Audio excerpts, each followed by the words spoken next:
आज हम इस पॉडकास्ट में ये जानेंगे कि कैसे आप अपने आप को मोटिवेट कर सकते हैं अपने काम की और ज़िंदगी के लिए।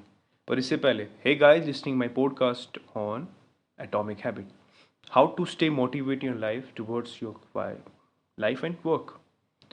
जेम्स क्लियर ने एक अपना जब अपना करियर अंत किया था शुरू जब बास्केटबॉल का, तो वो इस बड़े दुविधा में थे कि वो क्या स्टार्ट करें। तो उन्होंने वेट लिफ्टिंग चुनी, जहाँ पर उन्होंने बहुत सारी टेक्निक सीखी और अपने आप को सहज के समझाया। बड़ा मुश्किल था अपने आप को उस चीज़ फेज़ से निकालना कि आप अपनी गेम छोड़ा आप दूसरे गेम में आ रहे हो। उन्होंने इस बात से परेशान ना होते हुए काफ़ी कोचेज़ से बात करी। उन कोचेज़ के बातचीत में उन्होंने ये पता लगाया कि क्या चीज़ एक अच्छे को प्लेयर को एक वर्ल्ड लेवल प्लेयर बनाती है। कोच की बात को सुनते हुए वो समझ सकते थे कि कोच यही कहेंगे कि अच्छी डाइट, अच्छा खाना, अच्छी तरह रहना। पर उन्होंने एक चीज़ बोली जो कि लिटरली में बहुत ही अलग थी, वो एग्ज़िस्ट उनके माइंड में नहीं कर रही थी। वो थी बॉर्डम को झेलना। आप कितना कंटिन्यू कर सकते हैं मेहनत, वो भी एक ही वेट को कंटिन्यू उठाते-उठाते एक ही टेक्नीक के साथ कंटिन्यू 2-3 साल तक, वो बॉर्डम होती है। तो आपकी मसल्स उस तरह की बन जाती है। और लाइफ का सिंपली फंडा यही है कि आप जो भी काम पकड़ते हो, उसमें कभी ना कभी बॉर्डम तो आएगा ही।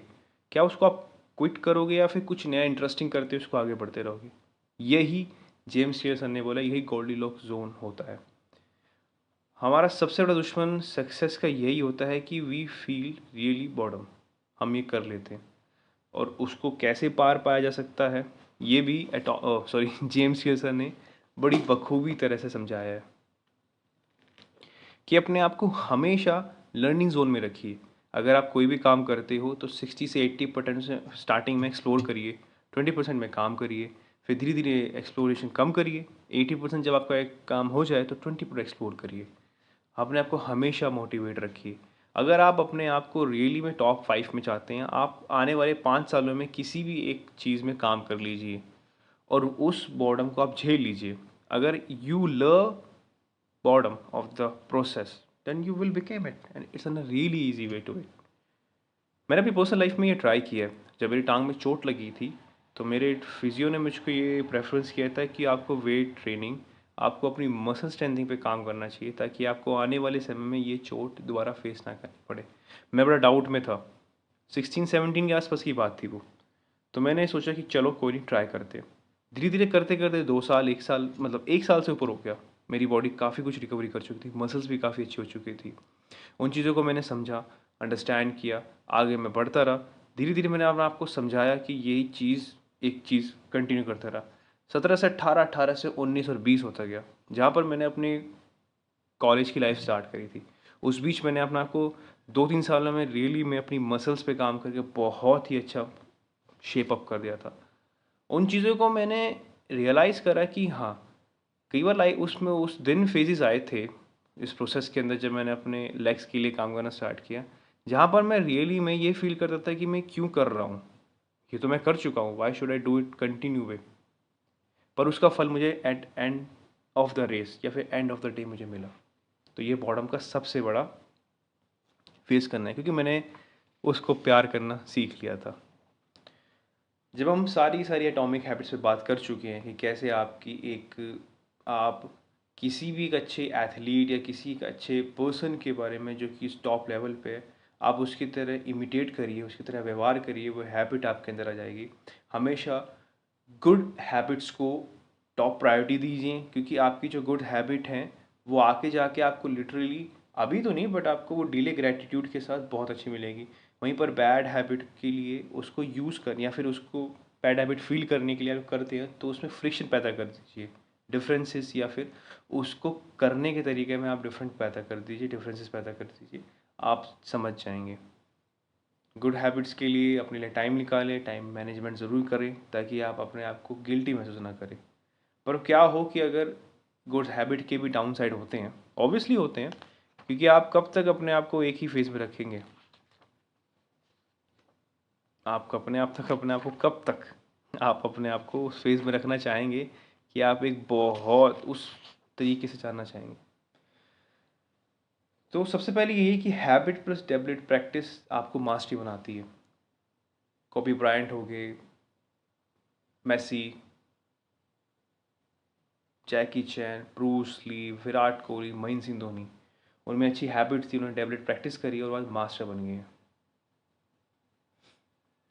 सबसे पहले जब एक आदमी, कोई पर्सन एक हैबिट कंटिन्यू कर लेता है तो वो सोचता है कि वो उस पर मास्टर हो चुका है, बट वो उसकी आइडेंटिटी बन जाती है। पर जब वो चीज़ उसे पता है कि वो टिल लाइफ तक उसके साथ नहीं रहेगी तो बहुत दुख होता है। काफ़ी सारे ऐसे एग्जाम्पल रहे हैं जहाँ पर सोल्जर को ओसीडी की दिक्कत हुई है, पोस्ट ट्रॉमा। क्योंकि आफ्टर वो सोल्जर जब रिटायर हो जाते हैं तो वो ये सोचते हैं कि उसके बाद करेंगे क्या लाइफ के बाद, क्योंकि वो सोल्जर रह चुके हैं, उन्होंने अपनी पर्सनैलिटी सोल्जर के तौर पर रखी है। एक एथलीट जो कि इसका करियर 30 से 35 के अप्रॉक्सीमेटली होता है, जब उसका करियर ख़त्म होता है तो वो बस यही सोचता है कि अब क्या, अब मेरी लाइफ में कुछ रहा नहीं फोकस, तो मैं क्या कर सकता हूँ। तो अगर आप कोई कंटिन्यू हैबिट करते हैं तो आप उस हैबिट से चिपक जाते हो, आपकी वो एक आइडेंटिटी बन जाती है और वो रियली में आपको बहुत दिक्कतें क्रिएट करती हैं। मैं भगवत गीता का इंट्रोडक्शन यहाँ करना चाहूँगा, क्योंकि जैसे कि आप कोई कर्म करते हैं उससे उससे हमेशा डिटैच फील करिए। क्योंकि अगर आप उस चीज़ से अटैच कर लेंगे फील, तो आपको सोरो, पेन, प्यार, सारी चीज़ें जो उससे इमोशनल होते हैं वो सारे उभर के आएंगे, और जो रियली एक अच्छे इंसान के लिए दिक्कत वाली बात है। जेम्स क्लियर सर ने यहाँ पर एक बहुत ही अच्छे 3-4 प्रोवर्ब्स दे रखे हैं जो बता रखे हैं कि अगर मैं आई एम एथलीट, सो उसको ना बोलते मैं ये बोल सकता हूँ कि मैं एक ऐसा पर्सन हूँ जिसकी मेंटली टफनेस और फिजिकली चैलेंज में बहुत ज़्यादा प्यार करता हूँ। और एक अगर ये कहा सेंटेंस क्या आता है कि मैं बहुत बड़ा अच्छा सोल्जर हूँ, तो उसको चेंज करते हुए ये भी कह सकते हैं कि मैं एक ऐसा पर्सन हूँ जो कि डिसिप्लिन रहना चाहता हूँ, रिलायबल हूँ और टीम के सपोर्ट में काम करना चाहता हूँ। अपने आप को उस हैबिट से जोड़ के मत रखिए, क्योंकि अगर आप एक क्लियरली एक आइडेंटिटी बना लेंगे और कभी नहीं, हमेशा उसमें चेंज, ऐसे सिनेरियो बनेंगे जहाँ आपको चेंज होना पड़ेगा, तो वो आपको डिफ़िकल्टी क्रिएट पैदा कर सकता है। So always be detach from the habits. Continue रखिए अपनी हैबिट्स को, चेंज करते रहिए, थोड़ा सा मोटिवेशन, थोड़ा सा न्यू चेंजेस फेजेस लाइए, but you have to continue sir. आज की इस पॉडकास्ट में बस मैं आपसे इतना कहना चाहूँगा कि अपनी हैबिट्स पे ज़रूर काम करिए, अच्छी हैबिट पे। बुरी आदतों को छोड़ने के लिए फ्रिक्शंस पैदा करिए, क्रेविंग का यूज़ करिए।